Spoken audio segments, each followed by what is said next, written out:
ऐसे ही गोद की बात सुनी, सोई खड़े है गए। बोले आप मेरी गोद में दोगी उनको? बोले मैं प्रयास करूंगी, भीतर चलो। जैसे ही महादेव ने नंद भवन में प्रवेश किया, प्रथम चरण रखते ही ठाकुर जी का रुदन धीरे धीरे कम हो रहा है। जैसे जैसे महादेव समीप जाए, ठाकुर जी का रुदन धीरे धीरे कम होता जा रहा है। यशोदा मैया बोली हाँ हाँ ठीक है रो, ठीक है रो, ठीक। सुनो बाबा देखे वापिस चलो जा, ठीक है को लाला तो। जैसे ही महादेव को कोई बाबा अब तो लाला सो गए बाहर, जैसे ही महादेव को बाहर किया ठाकुर जी फिर रोने लगे।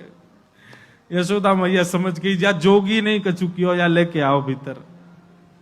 महादेव सामने आकर के खड़े हो गए।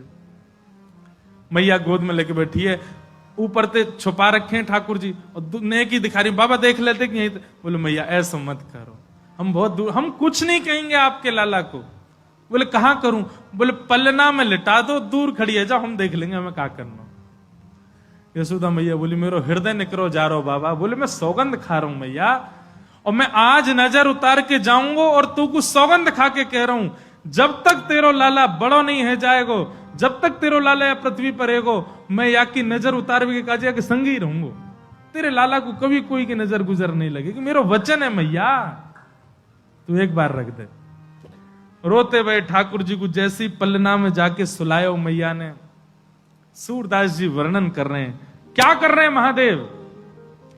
पलना में पौड़े, जैसे ही लिटाए ठाकुर जी, सबसे पहले तो महादेव ने दंडवत किया।